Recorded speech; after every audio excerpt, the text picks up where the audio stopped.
दिन के इख्तिताम पर, ये मौज़ू सिर्फ नज़रिया नहीं है, ये ज़ाती है। ये मेरे और आपके बारे में है और इस वक्त हमारे अपने दिल की हालत है। आपके दिल को अल्लाह और आपसे बेहतर कोई नहीं जानता। तो एक लम्हा निकालें और अपने साथ ईमानदार बनें। आपका दिल में क्या है? क्या ये ज़्यादातर दुनिया है या ज़्यादातर आखिरत? क्या कोई हसद, गुरूर या नफ़रत है जिसे आप पकड़े हुए हैं? क्या ऐसे गुनाह हैं जिन्हें आप संजीदगी से छोड़ने की कोशिश किए बगैर दोहराते रहते हैं? क्या ऐसी इबादतें हैं जिन्हें आपने तर्क कर दिया है या सुस्त हो गए हैं? ये कमाल के बारे में नहीं है, ये डायरेक्शन के बारे में है। क्या आपका दिल अल्लाह की तरफ बढ़ रहा है या उससे दूर हो रहा है?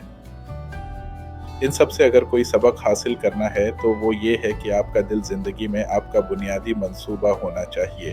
अपने जिस्म का ख़याल रखना, अपने करियर पर काम करें, लेकिन अपने दिल को कभी भी अपना सबसे ज़्यादा नज़रअंदाज न होने दें, क्योंकि बाकी जो कुछ आप बना रहे हैं वो उस दिल की हालत पर मुनहसर है। साफ सुथरा, मुखलिस और आजिज़ दिल छोटे छोटे कामों को भी बड़े इनामात में बदल देता है, और बिगड़ा हुआ दिल बड़े बड़े कामों को भी बेकार कर सकता है अगर वो इखलास के बगैर किए जाएं। इसलिए अभी से अपने दिल पर काम करने का मुखलिसाना इरादा करें।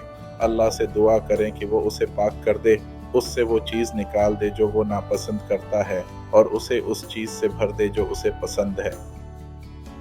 अल्लाह मुझे और आपको सेहतमंद दिल अता फरमाए, ऐसे दिल जो ईमान के साथ जिंदा हों, ऐसे दिल जो उसकी याद के लिए नरम हों और उसकी इताअत पर साबित कदम हों। वो इस दुनिया में हमारे आखिरी अल्फाज ला इलाहा इल्ला अल्लाह मुहम्मदुन रसूलुल्लाह बना दे, और वो हमें उससे मिलने की इजाज़त दे ऐसे दिलों के साथ जो उसके लिए पाकीज़ा और खुश हों। आमीन।